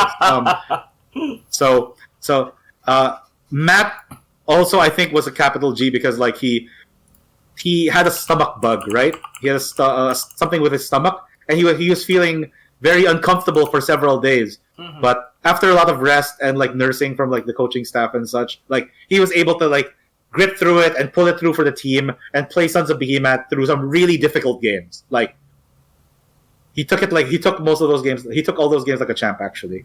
Mm-hmm. So mad respect to Matt. The next person I met in chronological order was actually Jordy, and this guy is like one of the nicest dudes like I've ever met. Honestly, like I want you, Jordy, if you're listening, I want you to know that one thing I noticed about you early on when we were training on TTS is every time I join a call, you immediately open up a stream for whoever comes in to watch, without anyone asking. Like you are such an accommodating and nice guy, and I don't know if that's ever. But when I first met him, he was already sitting down talking to people from Team England and with Matt. So Jordy, I think, is the most, like, maybe him and Russell, right? The two of them are the most sociable members of the team. He's a social butterfly naturally. And on the first night I was here, I found it really funny because, like, Jordy, he had quite a bit to drink, and he was speaking like an incomprehensible chipmunk. He was complete and utter nonsense was like leaving his mouth. It was such a funny time, and he also has a lot of metaphors and expressions that I remember. I want to ask you, Kristoff, like, what do you think? I was a stick nut job. I was a stick nut sack. What do you think that means? Jordy, if I get this wrong, correct me. I was a stick nut sack. Like all I can think of is either I was a dick or maybe like I wasn't doing well that day at that time. What is it mean then? He clarified that it meant that he hadn't showered in a while because he was traveling in transit. And I'm like, I had no idea how to possibly like get that from that. So to go on a slight tangent, like one of the things that I realized about Australians is that they're kind of like Smurfs, you know? They have this one word that they use that means literally everything depending on the context of the situation. And that word is going to demonetize this video. And this video is not for money anyway. It's a love letter to my team. And that word is cunt. Of course, there we go. I have heard that word used in like 7 million different ways since I've met these people. And like honestly, like it is like their national word or something. It's kind of impressive because it's not even an offensive word to them. It's like just their word. And it's so interesting because in most other countries, if I called someone that, I'd get into a fight. Oh, yeah, but to these guys, it's like, depends. Oh, this guy was a sad cunt or a crazy cunt or a good cunt or whatever. Like it's so awesome and crazy. I have to dig through metaphors sometimes, and it feels like we're speaking different types of English, and it's in the most fun sort of way, right? Yeah. So another fun thing about Jordy is that I didn't get to see his face because he was the only one whose face I hadn't seen before on Discord or on the internet before coming here. So during team calls, he would wear a mask just because he was in on the joke. Oh, okay. I got to see his husky Atlas though. He was a very cute, good boy, and I learned so much about playing Corn from Jordy. And he was originally I think he was kind of expecting to be the Corn player in this one. And another thing I'm actually very thankful for is that not only did he take the time to teach me Corn, but there was a time I was a little worried that maybe me playing Corn was kind of stepping into his territory, but he never made me feel that way at all. He instead embraced like whatever army the team threw at him, because I particularly don't like Seraphon, and neither should you or any sane person. But he took on the role, and he was actually such a nice, accommodating guy, and I think me meeting him, talking to other people was like a good way that's a good introduction. Like he's very accommodating toward other people, right? So the person I met next chronologically was Liam. Liam is the skinnier guy with the tattoos in his arms toward the center of the picture. And Liam, I met Liam, and the first thing I think he said was like, hi. He hugged me, and then he says, I need to drink, and I am so done. So he goes straight to the bar, and that's kind of my introduction to him. I actually, like, he has this... people had something to do with alcohol. There we go. That's true. You're right. I didn't realize that either. So, Matt, I think. Sorry. I'm talking about Liam. So, Liam is our Slanesh player, and is like, and this is something that's apparently very relevant. He is a Gemini, and he is. Yeah, I know. We talked about horoscopes one night. And Liam actually is like one of the most multi-talented people in this very talented group. Like, one of the things that really stood out to me is that one, he's very warm, very welcoming, and very sweet. And on the day that me, Matt, and Liam were setting up with the rest of the people, Liam was the only one who I saw could get on Rob Honest Wargamers level on the kind of technology there, because he does a lot of like media consulting.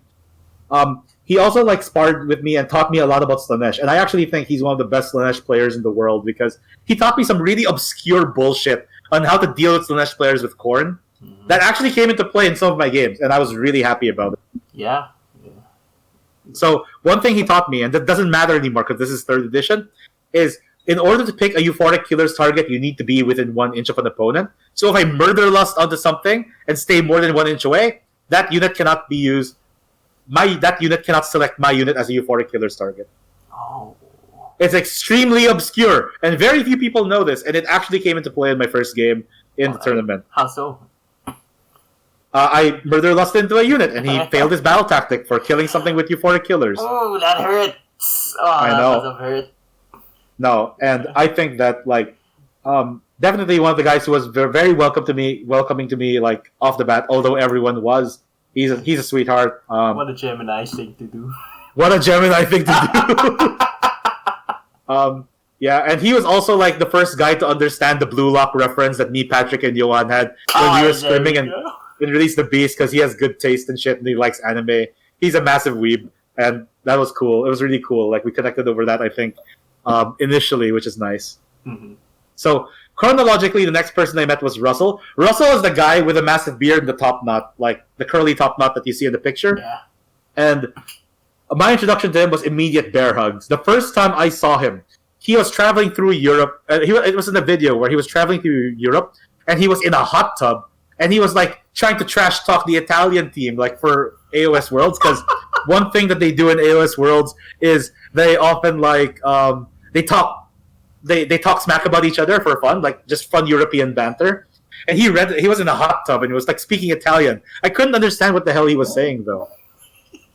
But Russell, we call him Russell because his handle is Russell Crowe, as part of some inside joke. And he came in dressed as Russell Crowe's the Gladiator, like for 2 of the days of the tournament. He is one of the halves of the coaching staff, and dude, he has like the most insanely awesome like people skills I've seen in a long time. He's so funny, and like I like when I first met him, I can't believe he was a person. Like, he's just so animated, so good on his feet, so witty. Before every round, we would have a chant, or we would have like a speech to hype everyone up, and he would always be the one giving it. And I think that one of the things that I loved about him was his warmth. Like, when I first met him, it was immediately bear hug, right? Like, yeah. And I think one of the things he's really good at in the team is making people feel seen. Like, he reacts to people, like, he makes sure that you're okay after every round. And I did not realize how important that was until I got, like, world-class, like, coaching from this guy. Mm-hmm. What a fucking champion. He also played Iron Jaws in the GT singles, which means he has good taste because he's an Iron Jaws player. Yeah. And if you're an Iron Jaws player, you can't be a bad person. 100%. So, yeah, like, case in point, you. Absolutely. No bias. I'm about to sell my Iron Jaws. I'm getting my villain arc soon. But yeah, that's Russell. Definitely like one of the players, like he has such a way with people, like just like 20 charisma, like absolutely off the bat. And I don't know, man. It was so interesting. Like every interaction with him was so awesome. Okay. I didn't know there were like so there were 2 coaches here. Or yes. Is that like the normal thing? Perfect segue. The next person that I met in this order was Nico. Nico was this guy standing next to me. He is taller than me by just a little bit, as you can see in the picture. He's like a little taller, right? He is a copyright lawyer, and honestly, like he is extremely different from Russell and I mean that in the best of ways, because the two of them complement each other so well. We have Russell, who's like all these like big, like charismatic speeches, and like he knows he's very good at like pushing like the social cues and such. And then we have Nico, who's like structure personified. He is so good at like doing a lot of stuff. He also did lots of heavy lifting. Like when I mentioned that I needed a skull cannon for summoning, he immediately pulled one out of his collection and he built one and painted one and then brought it all the way to Worlds for me to use. Like this is like world class logistics help, man. So, so when I first met Nico, he was in a rush because he had to deal, and he apologized to me profusely because he apologizes a lot. That's because like he's a really nice guy, and he apologized to me because he said, "I will say like we'll do this properly later, or like we'll save the formalities for when it's ready." And he had a certain way of talking about him that was very practiced and like very like structured. When he was done dealing with the issue, he walks up to me and he says, "Let's do this again." He shakes my hand and he says, "All right, now we can commence with the ritual," or like, and stuff like that. And I told him, "It's okay. You don't need to be so formal." And his immediate reply to me was, this is upon me meeting him in person, "Rituals are important." Man, I can see like your coaching staff are left brain, right brain over here. It certainly felt that way. So what was really interesting was that introduction of him as a person could have been like some way of introducing someone in a show, and it showed their whole personality, right? Yeah. So Nico actually provided all the entire team with tokens. And those were the tokens I used in the team event that kept track of my blood type, that kept track of my null stone, my null dust activation, all these things that can help smoothen out the thought process. Like, he wasn't the one making the final decisions for pairings, but I think making decisions was easier because he was able to like use all these tools to help us make decisions more efficiently. It really lowered the mental strain. He also provided me with like different measuring sticks of various lengths, and that was really helpful in the game. Also, during practice leading up to Worlds, like he would watch hours and hours of recorded footage. I mean, him, Stu, and Russell would do it, and he would like generate like these reports and have one-on-one debriefs with us to talk about what we could have done better and what we missed out on and what are the good stuff that we did. Like at the end of each round during practice on Discord, he would always set the time aside to do this, and I think like we were so lucky. Both of our coaches were like so freaking dedicated, man. I don't know if this is the same for every team in the world, but I appreciated what they did. The next person in order that I met was Stu, and Stu was actually a funny case because he showed up much later than we expected him to. Okay. And when he was walking down the hall toward the bar, he was doing a walk of shame because he had misplaced something. And it was very obvious, like he had misplaced something. He found it eventually, right? Okay. But it seemed like he carried that with him. And this introduction to him as a person, like in real life, kind of highlights a big personality trait of his, and aligns with like what he told me was his favorite anime, which I'll reveal in a bit. All right. I want to say that, like, since I'm talking about my team, I want to say that I think that no one in the team has worked harder than Stu. He has actually. Stewart is the guy with glasses toward the middle. Okay. Yeah, he's the really tall one in the middle with glasses, next to Russell and Liam. And I think that he works so immensely hard to learn the meta, he also organizes entire tournaments called Release the Beast, which is like some sort of the premier TTS teams tournament that allows the major AoS Worlds players join. He organizes these tournaments to help people train for Worlds. He also like does a lot of coaching content on AoS Onwards, and he is just this like very intellectual guy. He plays a very mean Skaven game and he has a lot of like pet armies. Like he hates Iron Jaws though, and I think that is his downfall as a person. Like that is his worst characteristic. Me, Orkman, and Russell had to tolerate him and his orc prejudice for like 6 months. I was strong through it, but it was really tough. He didn't like Iron Jaws. Man can't see the diamond in that rough. Mm-hmm. That's the one thing I did not like. But so the one thing I learned besides him like being extremely smart and internalizing the pairings to the point where he could like just have paper in front of him and he could do it, right? Yeah. Was that I think that this guy was a guy who was particularly hard on himself, you know? Like, I get that vibe, but one thing that I noticed about him and speaks to his character is that I don't think he ever makes it anyone else's problem. So he came in, he was obviously carrying like a little guilt for the mistake that he made, but he never makes it anyone else's problem. He still comes in with a smile. He comes in, he puts his best foot forward, and it speaks to the strength of his character. His favorite anime was Monster. Have you ever heard of that? Yes. Oh my god. Yeah, so Monster is literally a show about a guy who is extremely hard on himself and cannot get over a mistake that he made. Yep. Right? And it's 76 episodes. It's scary. Yeah, it is. It is actually one of the most fuckiest animes I've ever watched, and we're still watching it. Camila and I are still like episode like 20 something through it, That's and awesome. spoiler alert for a very old anime. It's a story about an extremely young and brilliant man who decides to do the right thing, and save a child instead of a mayor from through surgery because he's the head, like the most talented surgeon of his hospital. He finds out later though that the child that he saves is basically like Satan and Hitler like incarnate, right? And he goes around like being the most evil little shit ever. So he feels that it's his responsibility, and he like doesn't make it anyone else's problem, and he goes after this child to try and right the wrong that he made, which is saving that child. And I want to go back to my initial like introduction of him, like upon meeting him, like him misplacing that thing was only happened because he went out of his way to help someone, and I think that it shows like where his priorities are. You know, like Stu is a good guy. He was also the first guy in the team. Like he's the second guy in the team I met online, actually, and overall great guy. Like, very proud to have had him as my captain, and good luck to you in your career in the future and stuff.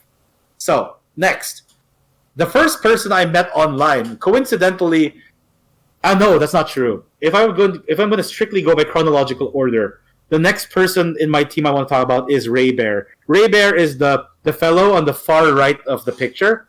He is from America, and we connected because he's married to a Filipina who unfortunately couldn't make it due to visa issues. His wife couldn't make it due to visa issues. I was really excited to meet her, and he is quite possibly like the best Nurgle player I've ever met. Oh, okay. He is so funny. He is such a character. He's like this TTS legend that goes around and just like plays Glutkin and just rolls people over. One of the things that I really, upon meeting him, the first thing he does is he carries me off the ground. That never happens, by the way. Yeah, actually, you're a big guy too. I'm taller than he is, and he is so strong that he's able to lift me off the ground with both his arms. Damn. Yeah, dude. Raymond's a fucking like Nurgle god, man. So one thing that he did was he came to AoS World, and this is a joke, obviously. Okay. He came to AoS Worlds to play Warhammer and make people sad. So, in some ways, Nurgle matches him very much because grinding his opponent down and beating them. And he was playing Glotkin and winning mirror matches left and right because he had the secret sauce, and his list was like secretly really good against Nurgle. So it really worked well in like the pairings process where like people would often. I think the pairings trap was Nurgle and like another like card that was really good into Nurgle, and that this would be used against Nurgle, right? And then like the opponent would pick Nurgle. Oh, okay, this is a yellow matchup. No, this Nurgle list was good against other Nurgle lists. And not just that, but Ray is the best there is at Nurgle. He is the one, I think, besides Stu, who I have sparred with the most online. I have, like, it gave me, like, PTSD, like, how many times I've had to lose to this guy before I actually beat him. I learned so much play against Ray, and every game against him is painfully fun. Like, it's always a laugh. He's so smart. I remember the first time I met him was during the Warhammer, like, when we got to the international scene. He tabled me in, like, 2 turns. Less than 15 minutes, the game was over, and I was, like, so discouraged after that. But because, like, he was such a good player, he just knew exactly what to do. So, yeah, that's Ray. And man, I'm gonna miss this whole. I miss everyone already just talking about them. So that's Ray. And up next, the next person who came to the table, and we were having dinner the night before the tournament, 2 nights before the tournament, I think. It was Nathan. Nathan is the fellow who is standing like right in front of me, next to Matt, and between myself and Nico. Yeah. And this guy came in, and he has a relatively quiet disposition to him. And when he shows up, he joins dinner. He doesn't make a big fuss about the fact that like he missed the main course, and he goes for a sorbet. That's my introduction to him. And I want to tell you, this guy is an absolute legend. And the reason I'm telling you is this: he is a really strong player from his own community who won a GT with Fire Slayers, and like who wins with Fire Slayers and Karajan Overlords. Both of these armies are like really hard to play. Yeah. Consistently play. And for this event, because he needed to step up, like he needed to change it up for a bit for pairings, he played with an army that he was a little familiar with.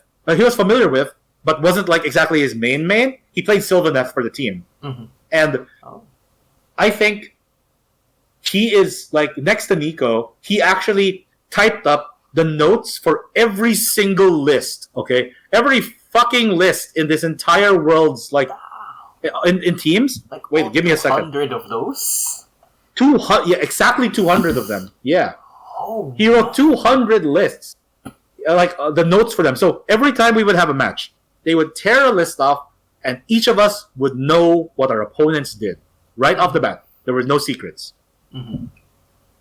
The guy is a mad lad, absolute legend. And I think that of all of us in the team, whether due to bad luck or getting bussed immensely in order to gain favorable pairings, I think Nathan had it the roughest in terms of the score.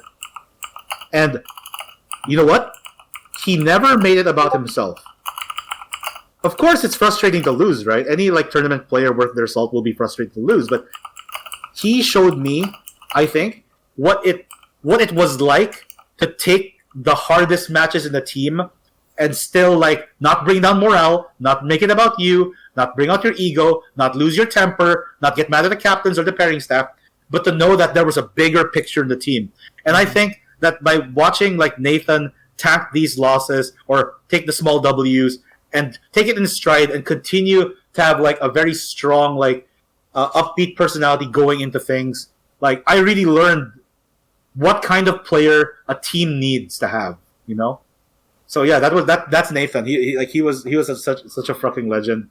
And the last person in the team that I met in real life, and coincidentally also is like the first player I actually interacted with in this entire roster, is Peter Orkman. He's the one standing behind Liam between Stu and Nico. Mm-hmm. And Orkman is a Hungarian like big WoW legend. He actually he went 6-0 in his team runs, and he was given a plethora of red to green matchups, and he won all of them. And it is the perfect swan song to his career as one of the best big WoW players in the world. Yeah. He travels around tournaments in Europe, and he acts as a merc for like different teams, and like Lucky. yeah, and he basically just does really well at GTs.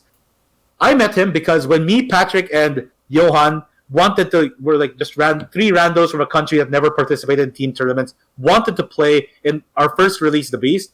Orkman volunteered to merc for us. Oh, okay. I think that he just loved, like, he loves Warhammer, and he just wants to meet people, and I think he just loves being around people who loves like everyone else. But I feel like it's exemplified by him the most, is how I feel. It was so awesome. Like, he is such a legend. Like, I learned so... When he was our teammate in Release the Beast, he would give us so much advice without being condescending or like you know, he would be so friendly and so kind. Mm-hmm. And I think it was very much like very appropriate that when he came into the restaurant and he met up with the rest of us, my initial meeting with him was the team basically applauded him when he came in, because I think we all recognized he was a legend right off the. And this is not the first time he had merc for Team Australia. I think he merked for Team Australia in 2022, but he was playing Iron Jaws then. Mm. This time, though, Peter Orkman, he got 2nd overall of all the players in the team tournament. Wow. That's how well he did. Damn, What that's what? impressive. And I just want to note out one of the awesome things that his Wargog did before getting retired to Legends. Hmm? He managed to stare down a Leviathan and pop its head. Oh, shoot! What a great way for Big Wa to go. What a great way for Wargog Prophet to go. What a My God. legend. So, as you can tell by how enthusiastically I talked about the team, I had such an amazing time with them. They never made me feel like an outsider.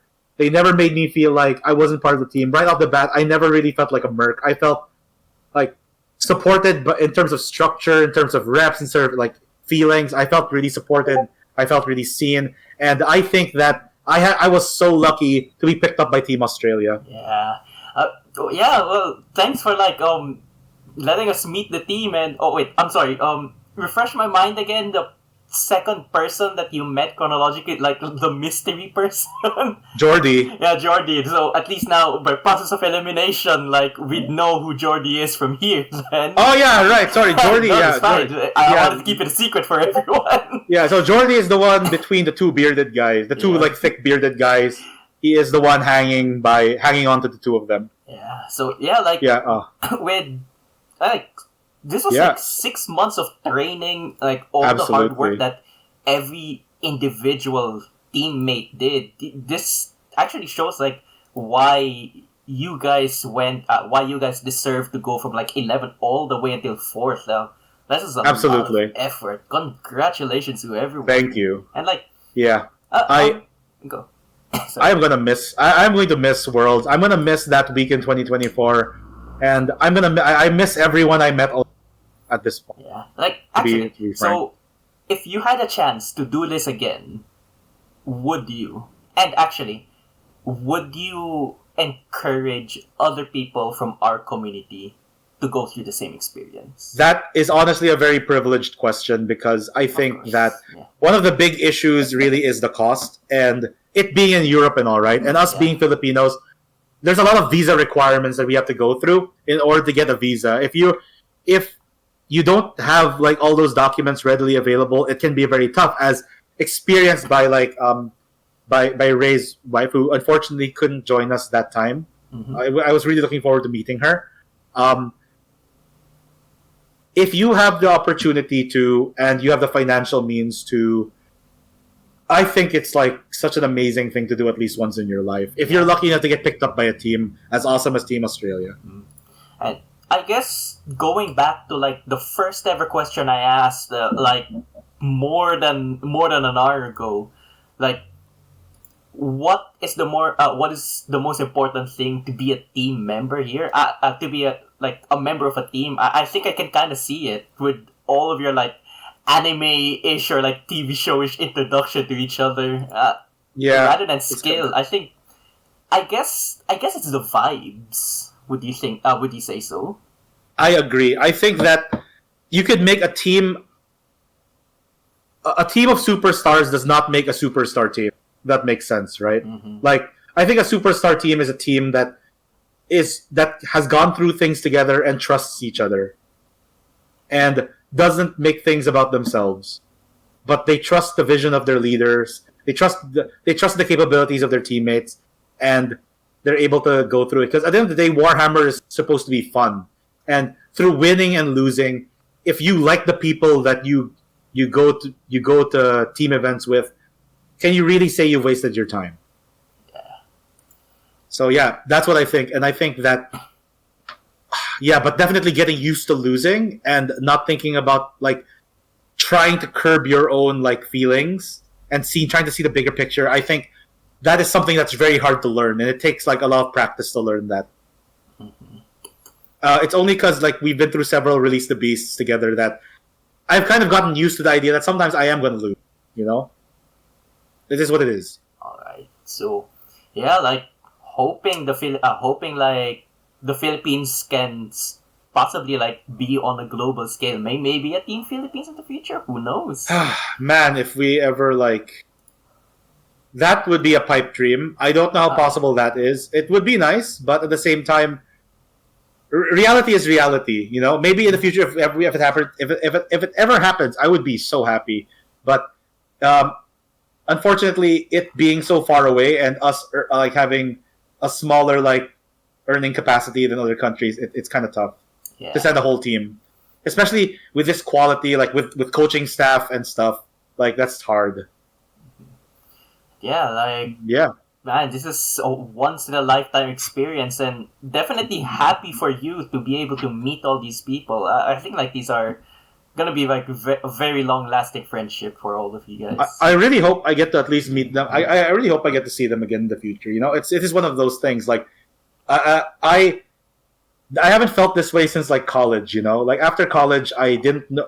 Me and my friends all went our separate ways, and I wouldn't know if I'd see them again. And I got that feeling here, and I just want to know that like this was very special to me, and it would have been nice to get a podium spot, but it was also more awesome that I got to do this with some really cool people, you know.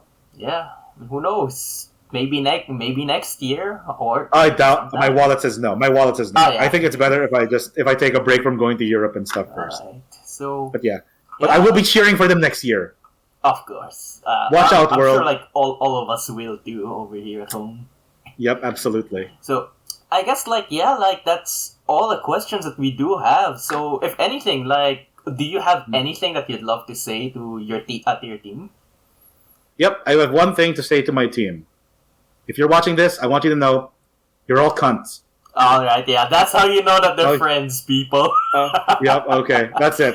All right. That's it. So yeah, thanks if you're still listening. Thank you so much for listening to Lance's experience over here in AoS Worlds. And please do remember that if you enjoyed this video, like, comment, subscribe, like tell us your thoughts. If you'd like, you could share it too. Go on over to our Wartilio Facebook and Twitter to follow. And if you'd like to interact with us or play some games over with us in TTS, who knows? Maybe you can get your own team. We also have our Discord that you can see in our profile. Yeah, definitely. Thank you, Kristoff, for joining me tonight. Yeah, thank you. And taking the time for me to go down memory lane of yester week, you know, and stuff like that. All right. This was all right. So yeah, with that, we're gonna head out now. Take care, everyone. All right. Peace out. Take care, everyone. All right. Have a good night.